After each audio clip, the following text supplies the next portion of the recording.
मित्रांनो, श्री स्वामी समर्थ।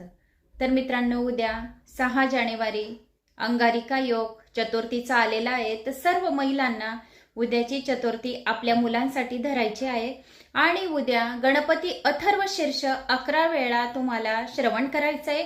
माझा व्हिडिओ शालिनी भक्तिसागरवर 11 वेळा अथर्व शीर्षचा येऊन जाईल। तर सर्वांनी मोबाईल लावून द्यायचा आणि गणपतीच्या अथर्व शीर्षाचे 11 पाठ करायचे। एक ग्लास भरून पाणी ठेवून द्यायचे, एक तेलाचा दिवा, तुपाचा दिवा गणपती बाप्पा तामणामध्ये घेऊन घ्यायचे आणि जल अभिषेक करायचं। थोडंसं ते जल अभिषेक केलेलं आहे ते तीर्थ आपण थोडं वाटीमध्ये काढून घ्यायचं, घरात शिंपडायचं, आपल्या मुलांना प्यायला द्यायचे आणि एक शंभीपत्र गणपती बाप्पाला अर्पण करायचे।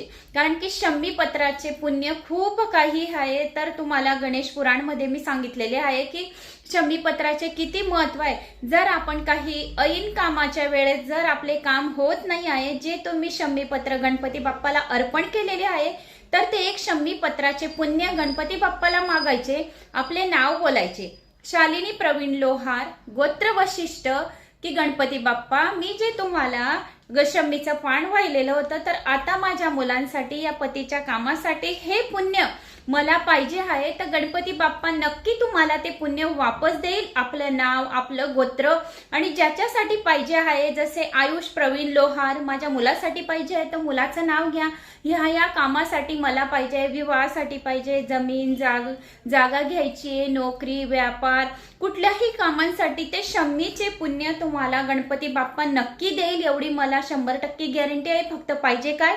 श्रद्धा आणि विश्वासाने तुम्ही शंभीचं पान गणपती बाप्पाला अर्पण केलेलं पाहिजे, तर ते शंभीच्या पानाचे पुण्य तुम्हाला नक्की वापस मिळेल। हे मी तुम्हाला गणेश पुराण मध्ये सांगितले आहे।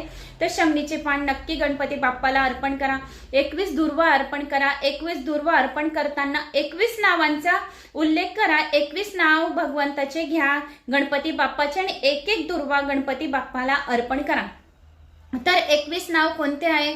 सुमुख, एकदंत, कपिल, गजकर्ण, लंबोदर, विकट, विघ्न विनाशक, विनायक, धूम्रकेतु, भालचंद्र, गणाध्यक्ष, गजानन, गणंजय, गणपती, हेरंब, धरणीधर, महागणपती, यक्ष, वरद, श्री प्रसादन, अमोघ सिद्धी, अमित, मंत्र, चिंतामणी, विधी, सुमंगल, बीज, आशापूरक, वरद, शिव, कश्यपनंद, वाच सिद्धी, दोंडी विनायक, दुर्वा विनायक, चंडी विनायक, देहली गणपती आई नमो नमः असे दुर्वा, शंभीपत्र, तांदूळ आणि तीळ घेऊन गणपती बाप्पाला सर्व अर्पण करायचे आणि या नावांचं श्रवण करायचंय।